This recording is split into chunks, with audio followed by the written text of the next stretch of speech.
Hi, ഞാൻ doctor Shehnaz. ഇന്ന് ഞാൻ ഡിസ്കസ് ചെയ്യുന്നത് പ്രഗ്നൻസിയിൽ പ്രസവ വേദന, അതായത് ലേബർ പെയിൻ എങ്ങനെ മനസ്സിലാക്കാം, എപ്പോഴാണ് എമർജൻസി ആയിട്ട് ഒരു പ്രഗ്നൻറ്റ് ലേഡി ഹോസ്പിറ്റലിൽ പോകേണ്ടത് എന്ന വിഷയത്തെക്കുറിച്ചാണ്. സാധാരണ എല്ലാവർക്കും വരുന്ന ഒരു സംശയമാണ്, എങ്ങനെയാണ് പ്രസവ വേദന മനസ്സിലാക്കുക. കൂടുതലും ഈ ഡൗട്ട് ആദ്യത്തെ പ്രസവത്തിനാണ് ഉണ്ടാകുന്നതെങ്കിലും എല്ലാ പ്രഗ്നൻറ്റ് ലേഡീസിനും അവസാനത്തെ മാസങ്ങളിൽ വരുന്ന ഒരു സംശയമാണിത്. എല്ലാവർക്കും doctor expected date of delivery പറഞ്ഞു തന്നിട്ടുണ്ടാവും. പക്ഷേ ആ ഡേറ്റിന് തന്നെ എല്ലാവരും ഡെലിവറി ആവണം എന്നില്ല. ചിലർക്ക് അതിന് മുൻപേ ആവാം ഡെലിവറി, ചിലർക്ക് അതിന് ശേഷം ആവാം ഡെലിവറി. അപ്പോൾ ഈ വീഡിയോയിലൂടെ ട്രൂ ലേബർ പെയിൻസ് എങ്ങനെ മനസ്സിലാക്കാം എന്ന് ഞാൻ ഡിസ്കസ് ചെയ്യാം. എല്ലാവർക്കും ലേബർ പെയിൻ തുടങ്ങുന്നത് വയറുവേദനയായിട്ടാണ്. പ്രഗ്നൻസിയിൽ പല കാരണങ്ങൾ കൊണ്ട് വയറുവേദന ഉണ്ടാവാം, പക്ഷേ ലേബർ പെയിൻ ഡിഫറെൻ്റ് ആണ്. ഇത് വിട്ടുള്ള വയറുവേദനയാണ്, കണ്ടിന്യൂസ് ആയിട്ടുള്ള വേദനയല്ല. ഈ വയറുവേദനയുടെ കൂടെ വയറ് ടൈറ്റ് ആകുന്ന ഒരു ഫീലിങ്ങും നടുവേദനയും അതിൻ്റെ കൂടെ തന്നെ ഉണ്ടാവാം.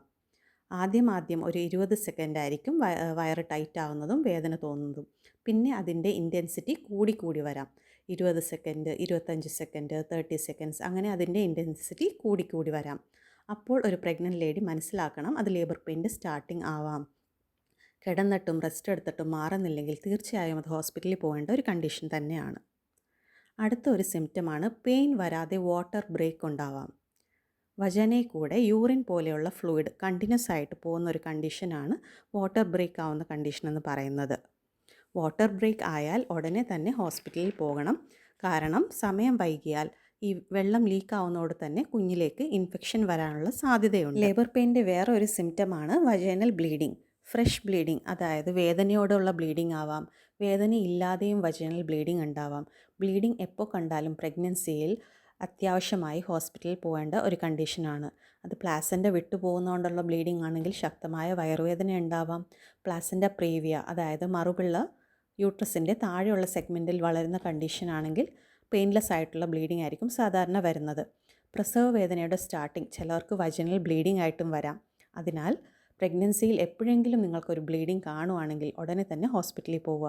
അത് കൂടുതലും അവസാനത്തെ 3 മാസങ്ങളിൽ എല്ലാ ഗർഭിണികളും ശ്രദ്ധിക്കേണ്ട ഒരു കാര്യമാണ്.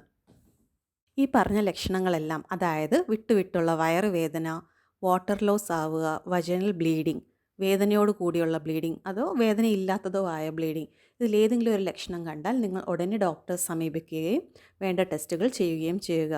കാരണം ഇത് ലേബർ പെയിൻ്റെ സിംറ്റംസ് ആവാം. അതുപോലെ തന്നെ വളരെ പ്രധാനപ്പെട്ട ഒരു കാര്യമാണ് കുഞ്ഞിൻ്റെ അനക്കം ശ്രദ്ധിക്കുക എന്നുള്ളത്. അവസാനത്തെ 3 മാസം കുഞ്ഞിൻ്റെ അനക്കം വളരെ പ്രധാനപ്പെട്ടതാണ്. ആഹാരം കഴിച്ചതിന് ശേഷം 1 മണിക്കൂർ ഇടതുവശം ചരിഞ്ഞ് കിടക്കുക. മിനിമം 4 അനക്കമെങ്കിലും കിട്ടണം. അല്ലെങ്കിൽ കുഞ്ഞിന് ഫീറ്റൽ ഡിസ്ട്രസ് എന്ന കണ്ടീഷൻ ഉണ്ടാവാം, കുഞ്ഞിന് അപകടകരമാവാം. ഉടനെ ആശുപത്രിയിൽ പോകേണ്ട ഒരു കണ്ടീഷനാണത്. ഈ വീഡിയോ നിങ്ങൾക്ക് എല്ലാവർക്കും ഇഷ്ടമായെന്ന് കരുതുന്നു. ഇഷ്ടമായെങ്കിൽ ലൈക്ക് ചെയ്യാനും ഷെയർ ചെയ്യാനും മറക്കണ്ട. സബ്സ്ക്രൈബ് ചെയ്യാത്ത സുഹൃത്തുക്കൾ സബ്സ്ക്രൈബ് ചെയ്യുക. താങ്ക്